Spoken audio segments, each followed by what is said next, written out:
Di dalam nama Allah Bapa dan di dalam nama anaknya Tuhan Yesus Kristus dan di dalam nama Roh Kudus hari langit dan bumi, amin. Marilah kita sama-sama mengucapkan doa. Ya Tuhan Allah, berkatilah kami dan sinarkanlah wajah-Mu bagi kami yang bersekutu di tempat ini. Amin. Kita angkat nyanyian dari buku nyanyian nomor 23 ayat 1 sampai 2.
Nomor 035 garis TI garis PJ titik HKP titik P garing 7 Rumawi garing 2026.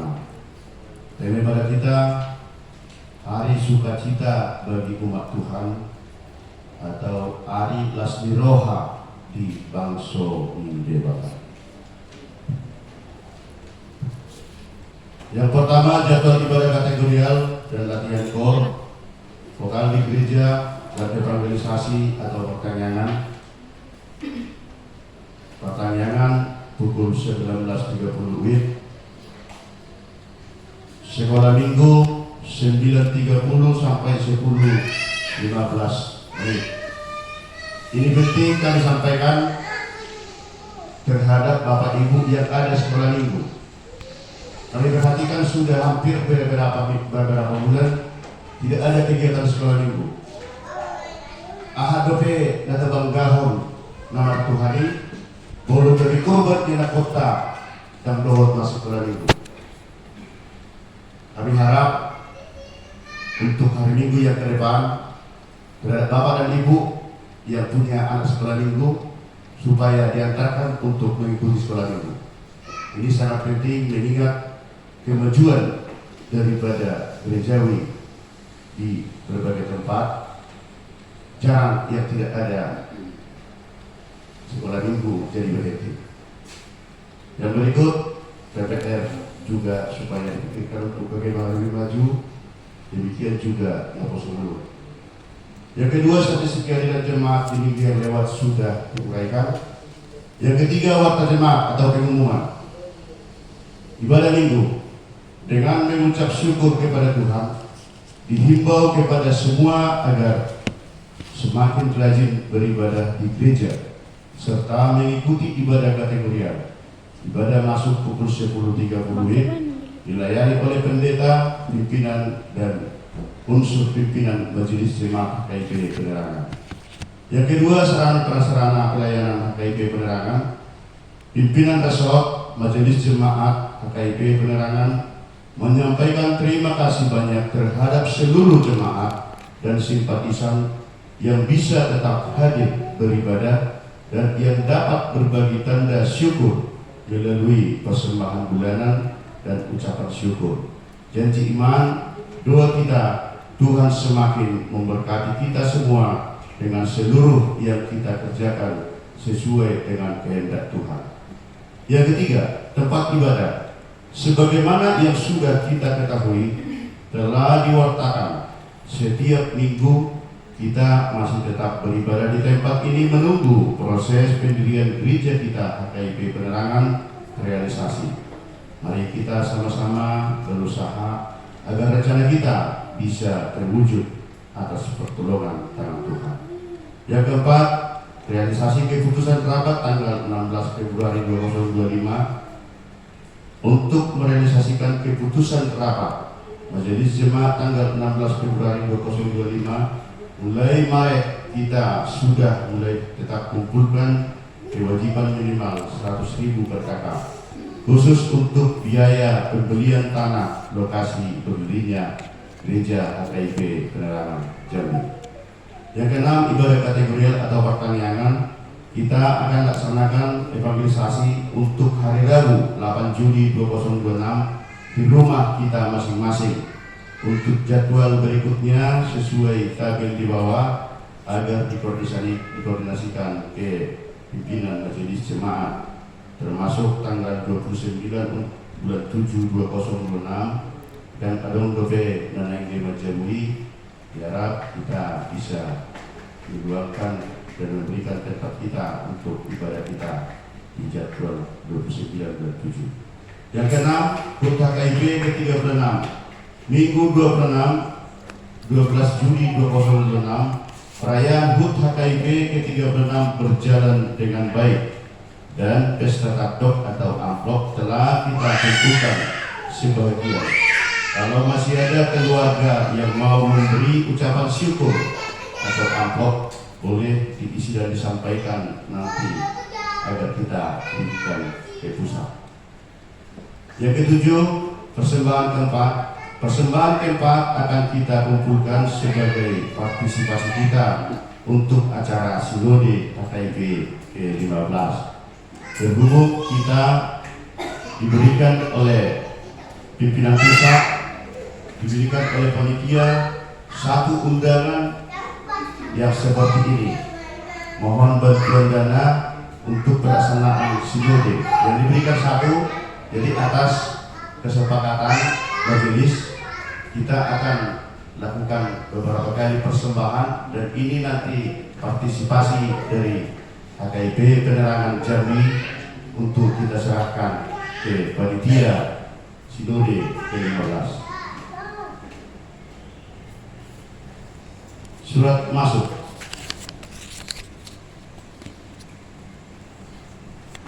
Kita menerima surat dari pimpinan pusat Kuliah Kristen Indonesia Protestan nomor 64-PP.HKIP-7-2026 Pematang Siantar 17 Juli 2026 hal undangan peserta sinode HKIP ke-15. Kepada yang terhormat Bapak Ibu Majelis Pendeta HKIP, Pendeta Kriston SPH di tempat. Salam dalam nama Tuhan Yesus Kristus. Melalui surat ini kami mengundang Bapak Ibu Majelis Pendeta HKIP untuk hadir dalam Sinode HKIP ke-15 yang akan dilaksanakan pada hari Kamis sampai Minggu. Pendaftaran peserta Sinode pada hari Kamis jam 8 sampai jam 9.30 tanggal 22 sampai 25 Oktober 2025. Tempat kantor pusat HKIP Jalan Pisang Gang 5 nomor 2 Pematang Siantar. Hal ini sesuai dengan PRT HKIP bab 5 pasal 23C bahwa semua anggota Majelis Pendeta HKIP adalah anggota sinode. Dalam pelaksanaan sinode HKIP ke-15 ini, kami memberitahukan kepada anggota sinode Majelis Pendeta ada beberapa hal yang perlu diperhatikan, yaitu 1. Seluruh anggota sinode agar membawa pakaian resmi. 2. Undangan ini harus dibawa dan ditunjukkan kepada panitia sinode saat pendaftaran peserta. 3. Seluruh pendeta membawa jubah dan toga mesmet. 4. Biaya pendaftaran anggota sinode sebesar 300.000 per orang. Demikian surat ini kami sampaikan atas perhatiannya. Kami ucapkan terima kasih. Pimpinan Pusat HKIP Bishop Pendeta Lindu Tambunan STH MM, Sekjen Pendeta Darida Siregar STH, ditandatangani dan distempel. Yang berikut, dari pimpinan Pusat Huria Kristen Indonesia Protestan HKIP nomor 65-SP-PP-HKIP-7/2026 Pematang Siantar 17 Juli 2026 kepada yang terhormat Situa Panimotan Manado di tempat. Hal undangan anggota Sinode HKIP ke-15. Salam dalam nama Tuhan Yesus Kristus. Sesuai dengan surat pimpinan pusat HKIP nomor 19/SP-PP-HKIP-4/2026 tentang pemberitahuan Sinode HKIP ke-15 dan atas jawaban dari Majelis Resort yang telah menyampaikan nama-nama anggota Sinode HKIP ke-15 bahwa nama di bawah ini adalah anggota Sinode HKIP ke-15, nama Situa Panimotan Manado, HKI Resort Persiapan Jambi, putusan Porhair. Maka melalui surat ini kami mengundang Bapak Ibu untuk mengikuti Sinode HKIP ke-15 yang dilaksanakan pada hari Kamis sampai Minggu. Pendaftaran peserta Sinode pada hari Kamis jam 8 sampai jam 9.30 tanggal 22 hingga 25 Oktober 2026. Tempat Gereja HKIP Agape, Jalan Pisang Gang 5 nomor 2, Pematang Siantar. Dalam pelaksanaan Sinode HKIP ke-15 ini kami memberitahukan kepada anggota Sinode beberapa hal yang perlu diperhatikan, yaitu seluruh anggota Sinode agar membawa pakaian resmi. 2 anggota Sinode yang merupakan penatua agar membawa jubah dan jas. 3 undangan ini harus dibawa dan ditujukan kepada panitia Sinode. 4 biaya pendaftaran peserta Sinode sebesar 300.000 per orang. Demikian surat ini kami sampaikan. Atas perhatiannya kami ucapkan terima kasih. Pimpinan Pusat Bishop Pendeta Lindu Tamburan STH MM, Sekjen Pendeta Talida Siregar STH, ditandatangani dan distempel. Yang ketiga, kita menerima surat dari Persekutuan Gereja-Gereja di Indonesia PGI nomor 01/UND/PGIW/DBI/7 Romawi/2026 Janji 9 Juli 2026. Hal undangan pertemuan Komisi Perempuan PGI Wilayah Jambi. Kepada yang terhormat Gembala Sidang GBI Kota Baru Jambi. 2. Seluruh anggota Komisi Perempuan PGI Wilayah Jambi di tempat. Dengan hormat, salam sejahtera. Semoga kita semua senantiasa dalam keadaan sehat dan dilindungi oleh Tuhan Yesus dalam menjalankan pekerjaan dan rutinitas sehari-hari. Terkait dengan kegiatan rutin Komisi Perempuan PGI Wilayah Jambi, yaitu ibadah Komisi Perempuan setiap bulannya, maka kami mengundang ibu-ibu sekaligus untuk berkenan menghadiri pertemuan Komisi Perempuan PGI Wilayah Jambi yang akan dilaksanakan pada hari tanggal Selasa 21 Juli 2026, tempat GBI Kota Baru, pukul 15 WIB sampai selesai. Agenda pertemuan ibadah rutin Komisi Perempuan bulan Juli 2026, laporan pertanggungjawaban pengurus lama, pembubaran pengurus lama, pelantikan pengurus baru Komper PGIW Jambi 2026-2030, sertijab pengurus lama kepada pengurus baru. Demikian undangan ini kami perbuat dan disampaikan atas perhatian, kehadiran dan kerjasamanya yang baik. Kami ucapkan terima kasih. Terdiri salam dan doa kami Ketua Bidang Koinonia PGI Wilayah Jambi, Pendeta Insinyur Andi Siwarani MTH. Tembusan yang terhormat MPH PGI Wilayah Jambi Arsip. Demikian surat yang masuk ke kita di dalam 1 minggu ini. Yang ke-9, ibadah minggu 26 Juli 2026. Kita akan melaksanakan ibadah menggunakan bahasa Barat. Yang keempat, renungan Alkitab untuk 1 minggu ke depan telah disediakan. Mari kita berikan waktu sebentar untuk membaca firman Tuhan. Yang kelima, laporan keuangan mingguan dituliskan di Mazmur 16 ayat 13, 66 ayat 13. Aku akan masuk dalam rumahmu dengan membawa korban-korban kebakaran. Aku akan membayar kepadamu najarku. Persembahan pertama, kedua, dan ketiga sudah tertulis. Demikian juga ucapan syukur dari keluarga Aman Sidullah Hapandiangan Purwa Barita. Demikian juga uang keluar saling berlewat. Ini uang keluar berarti kami uraikan bahwa perayaan HUT HKIP ke-36 itu biaya pembelian daripada kue ulang tahun yang kita nikmati di tempat ini senilai 484.000. Namun keluarga Aman Pandiangan yang memberikan 200.000, sehingga yang keluar dari kas gereja senilai 284.000. Terima kasih terhadap keluarga yang turut tetap memberikan yang terbaik kepada Tuhan melalui HKIP Penerangan. Rekapitulasi sudah diuraikan, andaikan ada yang salah nominat atau jumlah, kami mohon maaf dan tolong dikoordinasikan untuk dapat kita perbaiki. Kas pembangunan dan usaha kuliah serta daftar kewajiban jemaah untuk pembelian lahan lokasi gereja kita sudah dibuatkan, dan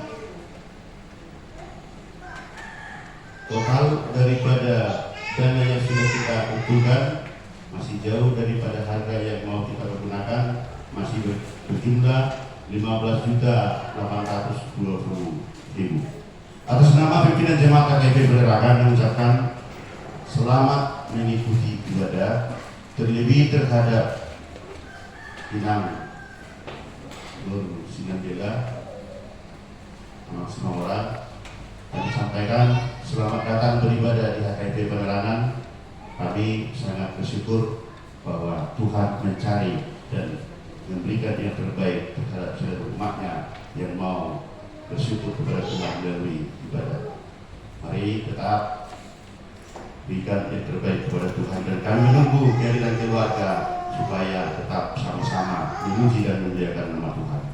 Markus 10 ayat 45 mengatakan, karena anak manusia juga datang bukan untuk dilayani, melainkan untuk melayani dan untuk memberikan nyawanya menjadi tebusan bagi banyak orang. Akhirnya atas nama pimpinan resort, pimpinan jemaat, dan majelis jemaat HKIP Penerangan menyampaikan selamat mengikuti ibadah dan menempatkannya, serta selamat ulang tahun bagi yang merayakan ulang tahun seminggu yang sudah lewat. Doa dan harapan kita, Tuhan Yesus memberkati kita semua. Kami berikan bahwa syafaat kepada kedua orang. Bapak, Ibu, dan saudara-saudara yang terkasih dalam nama Tuhan. Firman Tuhan pada minggu kita yang saat ini, minggu ke-7 setelah Trinitatis, ini tertulis dalam kitab Ester pasal yang ke-9 ayat yang ke-11 sampai dengan ayat yang ke-19. Ester pasal yang ke-9 ayat 11 sampai ayat yang ke-19. Mari kita membacanya secara berganti-gantian atau secara responsoria. Saya akan mulai dari ayat yang ke-11, dan Bapak Ibu serta saudara-saudari ayat yang ke-12, begitu seterusnya sampai ayat yang ke-19. Demikian firman Tuhan. Pada hari itu juga jumlah orang-orang yang terbunuh di dalam benteng Susan disampaikan ke hadapan raja.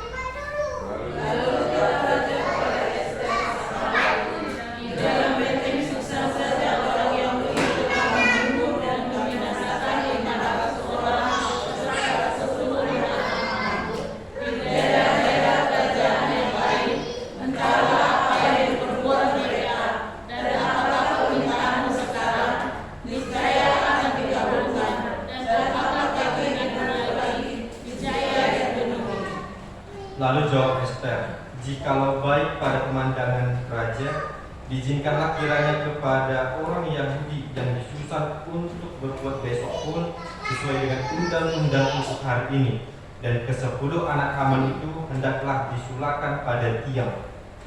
Raja pun menikahkan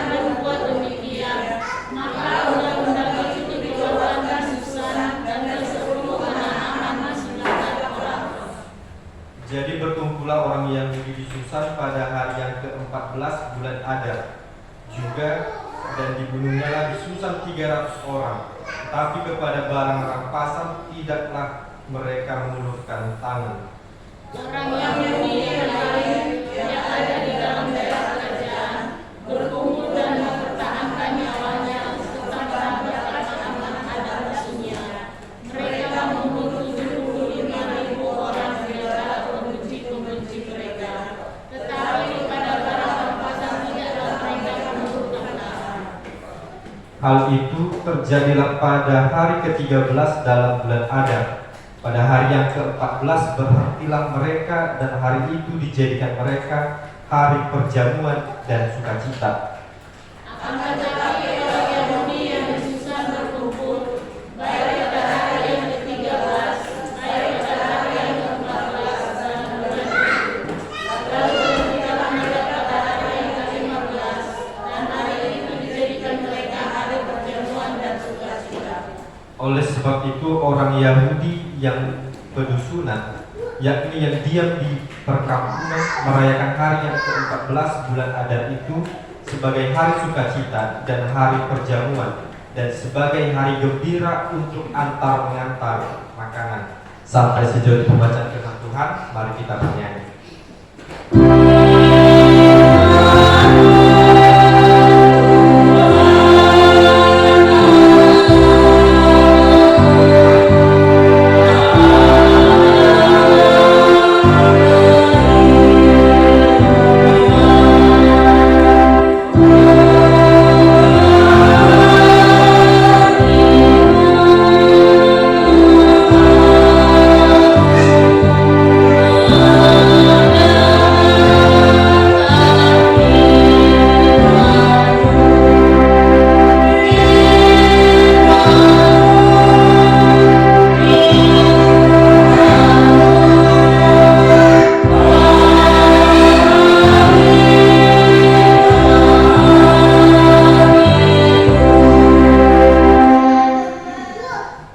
Shalom bagi kita semua. Selamat hari Minggu. Kita terkasih di dalam nama Tuhan Yesus Kristus. Tadi Bapak Ibu dan saudara-saudari, kita telah membaca nats firman Tuhan pada saat ini. Itu yang sangat jelas tertulis dalam Ester yang ke-9 ayat 11 sampai dengan 19. Di mana dengan mengangkat satu tema, yaitu hari sukacita bagi umat Tuhan. Hari sukacita bagi umat Tuhan kita terkasih dalam Tuhan Yesus Kristus. Sering kita menyadari Bapak Ibu bahwasannya nilai dari sebuah anugerah itu, ketika anugerah itu hampir hilang dari hidup kita.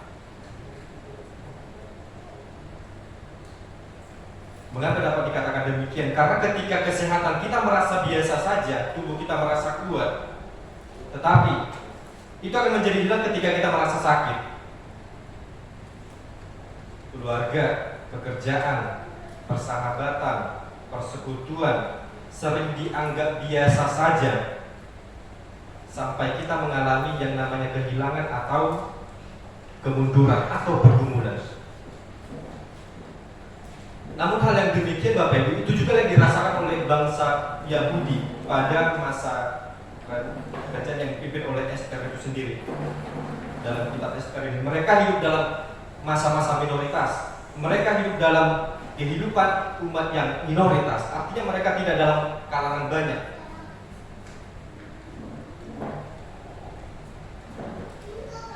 Ketika mereka hidup dalam kehidupan minoritas tadi Bapak Ibu, mereka tidak merasa mereka aman-aman saja, tidak. Mereka tidak merasa bahwasannya hidup mereka tenang, tidak. Tetapi kehidupan mereka sudah dalam hal minoritas, mereka pun penuh dengan pergumulan, mereka penuh dengan ancaman, sebagaimana tadi yang telah kita baca dalam firman Tuhan pada saat ini.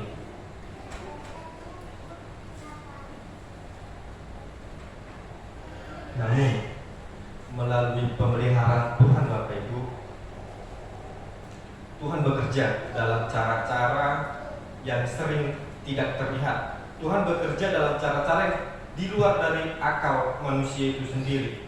Hari yang seharusnya menjadi hari kematian, hari yang seharusnya menjadi hari ancaman bahkan pemusnahan, justru saat itu juga Bapak Ibu menjadi hari kemenangan dan sukacita.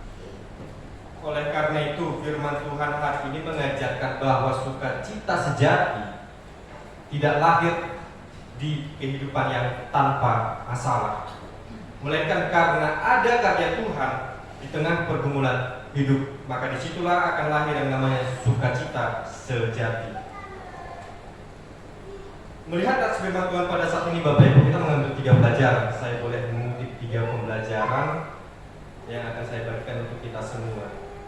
Dalam Ester 9 ayat 11 sampai 16, yang pertama dikatakan, Tuhan bekerja di tengah pergumulan. Tuhan bekerja di tengah pergumulan.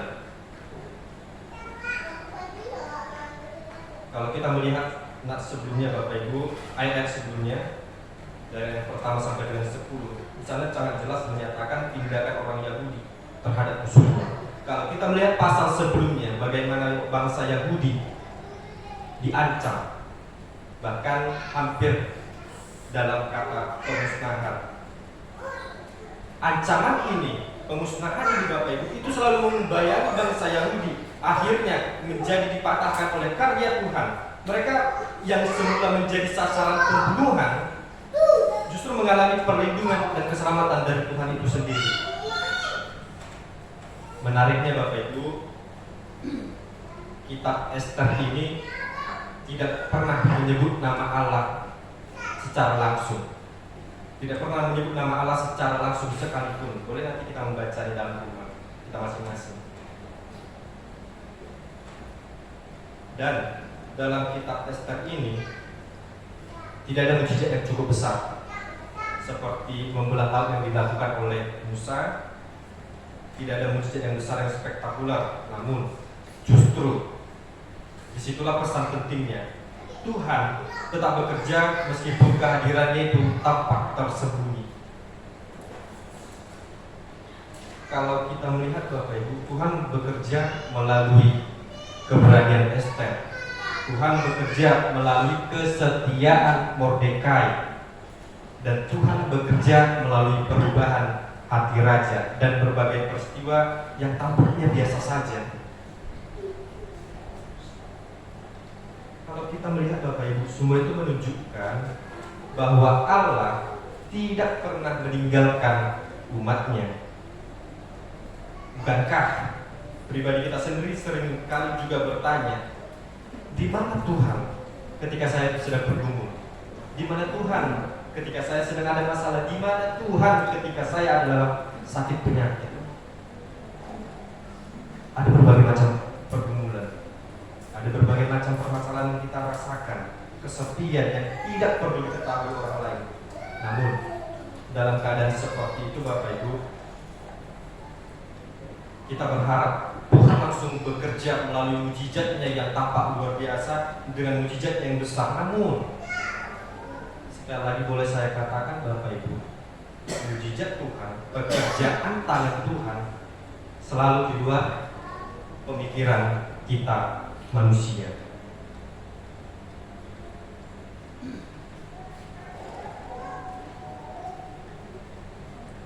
Ketika kita berharap mukjizat itu datang dengan seketika, ketika kita mengharap doa kita didengar secepatnya mungkin, namun seringkali kita merasakan justru yang kita temukan adalah keheningan.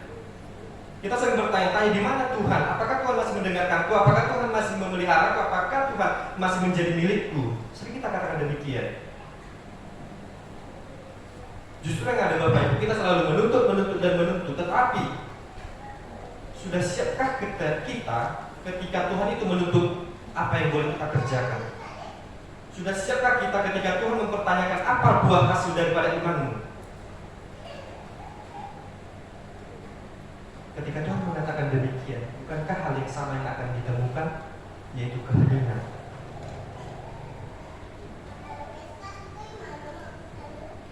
Kita terkasih dalam nama Tuhan Yesus Kristus, kitab Ester ini mengingatkan bahwa diamnya Tuhan bukan berarti Ia tidak peduli. Diamnya Tuhan bukan berarti Dia tidak bekerja. Namun Tuhan hadir, Rohnya hadir melalui keluarga yang kita kasihi, yang senantiasa menguatkan kita. Rohnya akan hadir melalui setiap sahabat atau teman yang mendengarkan curahan hati kita. Dan Tuhan itu akan hadir melalui jemaatnya yang senantiasa mendoakan. Dan kesempatan-kesempatan baru yang diberikan yang di luar nalar kita manusia. Oleh karena itu, jangan pernah kita menilai Bapak Ibu, menilai kehadiran Tuhan itu sendiri dari besarnya mujizat. Ketika mujizat besar nyata dalam hidup kita, itu baru tanda kehadiran Tuhan. Tidak.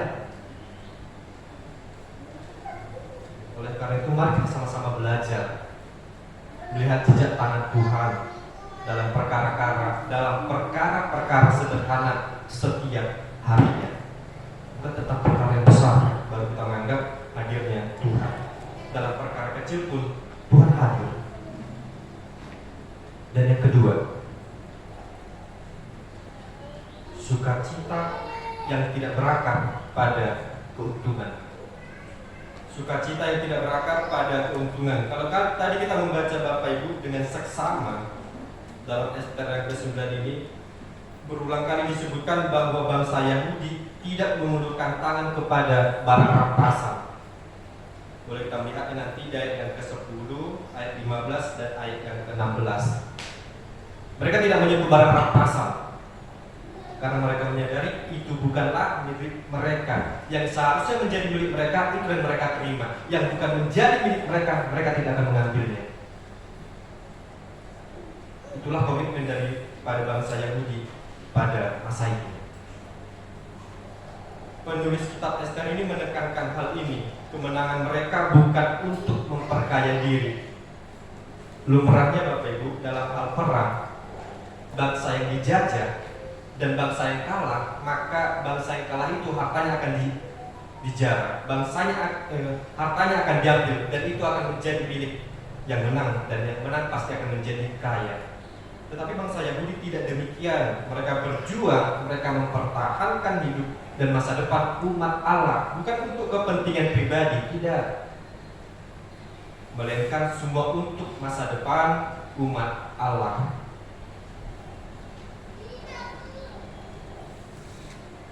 Dan oleh karena kemenangan yang mereka rasakan Bapak Ibu, sukacita yang mereka rayakan bukan karena memperoleh harta, melainkan karena mengalami pemeliharaan Tuhan. Pesan ini sangat relevan. Pesan ini sangat relevan bagi kehidupan kita saat ini. Kalau kita sering merasakan Bapak Ibu, dunia ini sering mengukur sukacita itu dari jabatan, dari penghasilan, dari besarnya yang boleh kita terima, dari rumah, kendaraan, atau pencapaian yang lainnya. Bahkan media sosial pun sering menjadi tolak ukur kita, sering menjadi tolak ukur untuk membandingkan kehidupan kita dengan kehidupan orang lain. Akibatnya banyak orang terus-menerus mengejar kebahagiaan dengan caranya sendiri.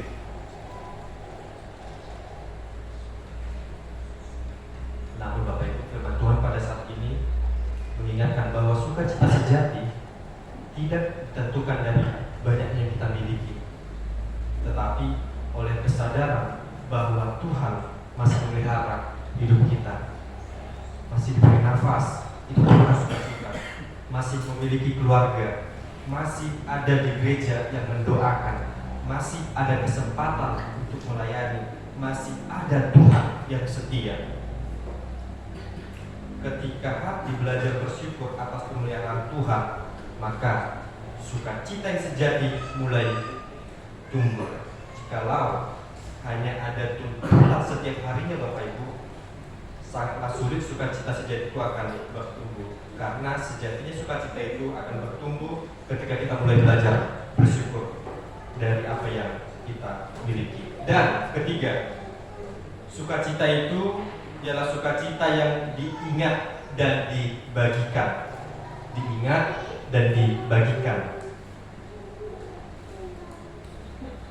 Kita terkasih dalam nama Tuhan Yesus Kristus. Setelah ancaman berlalu Bapak Ibu, bangsa Yahudi menetapkan hari itu adalah hari perayaan Purim.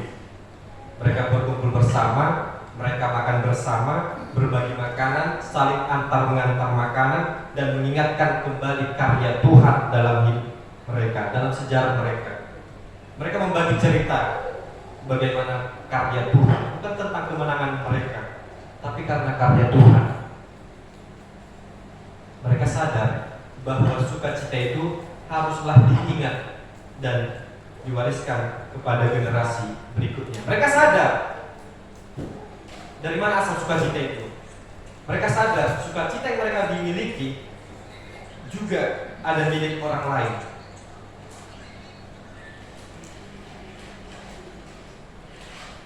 Demikian juga Bapak Ibu, gereja masa kini dipanggil menjadi komunitas yang mengingatkan dan membagikan sukacita itu.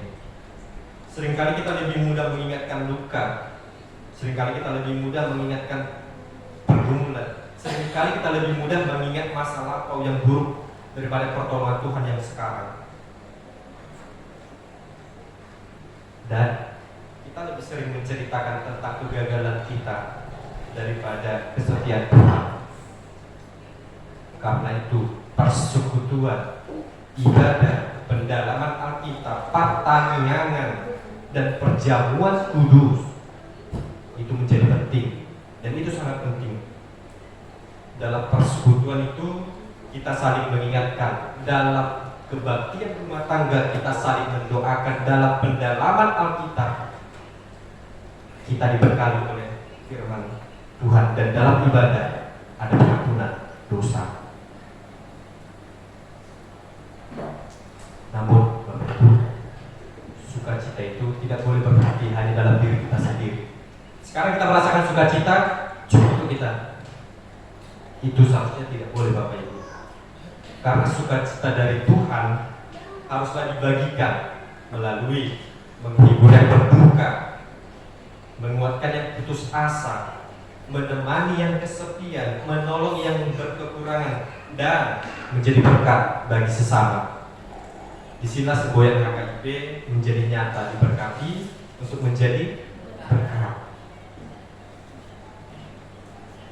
Ketika sukacita yang dari Tuhan itu kita bagikan, orang lain pun Bapak Ibu dapat melihat bahwa kasih Kristus melalui hidup kita. Kasih Kristus itu menjadi nyata melalui hidup kita.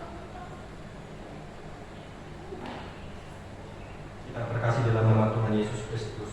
Dalam kitab Ester ini, Allah menyelamatkan umatnya melalui keberanian Ester. Allah menyelamatkan umatnya melalui kesetiaan Mordekai. Tetapi dalam perjanjian baru, kita melihat karya keselamatan yang lebih besar. Kalau kita tadi membacanya, kita mendengar dalam epistel saat ini, Yohanes 10 ayat ke-11, Yesus berkata, "Akulah gembala yang baik memberikan nyawanya bagi domba-dombanya. Jika bangsa Yahudi diselamatkan dari ancaman pemusnahan, dari kuasa dosa dan maut, karena itu sukacita itu bukan karena masalah juga dapat diselesaikan, tetapi karena kita memiliki juru selamat yang tidak pernah meninggalkan kita." Kita memiliki gembala yang baik, kita memiliki gembala yang rela mengorbankan dirinya. Lalu, apa alasan kita tidak bersukacita? Apa alasan kita untuk tidak mengucap syukur setiap paginya? Karena perlu kita ketahui Bapak Ibu, Allah yang kita percayai tidak akan pernah meninggalkan kita. Dia selalu setia. Kasih setianya selalu baru, dahulu, sekarang, esok, dan sampai selama-lamanya.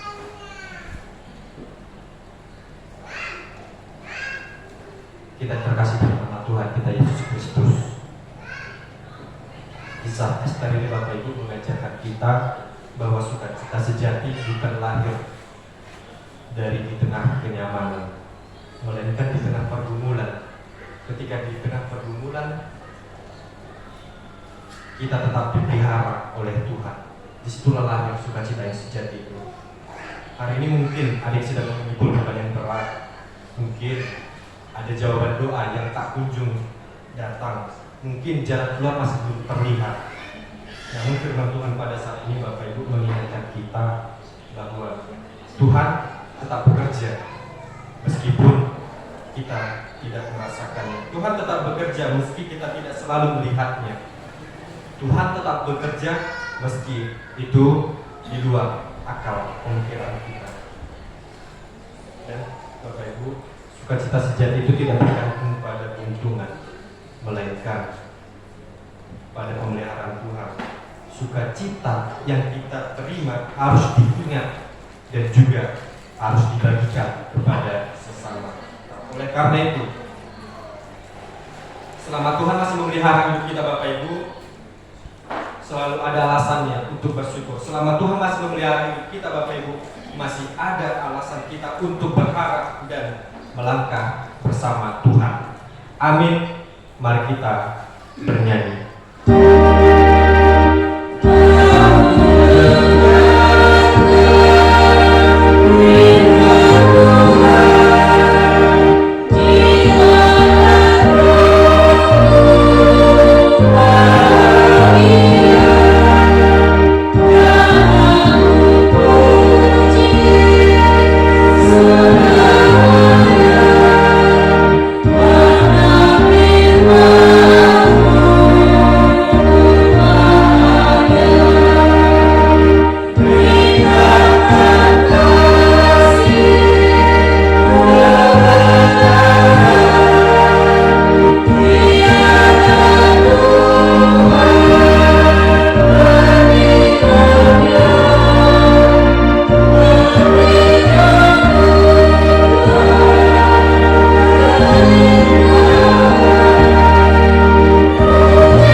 Ya Allah Bapa kami yang di surga, kami mengaku bahwa Tuhan adalah sumber dari segala karunia yang melimpah dalam kehidupan kami masing-masing. Sebahagian daripada karunia itu kami serahkan kembali sebagai persembahan kepada Tuhan. Terimalah dan berkatilah persembahan umat-Mu ini, agar dapat kami pergunakan untuk pekerjaan dan pelayanan kerajaan Tuhan di dunia ini.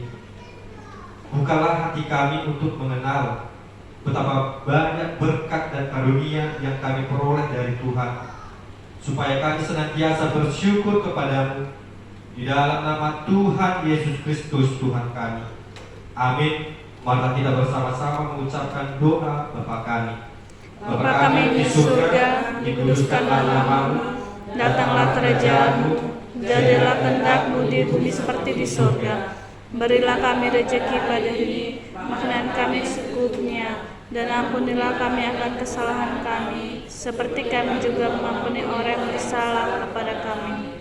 Dan jangan membawa kami ke dalam pencobaan, tetapi lepaskan kami daripada yang jahat, karena Engkau yang punya kerajaan dan kuasa dan kemuliaan sampai selama-lamanya.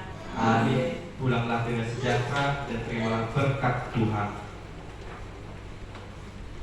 Tuhan memberkati engkau dan melindungi engkau. Tuhan menyinari engkau dengan wajah-Nya dan memberi engkau kasih karunia. Tuhan menghadapkan wajah-Nya kepadamu dan memberi engkau damai sejahtera. Amin.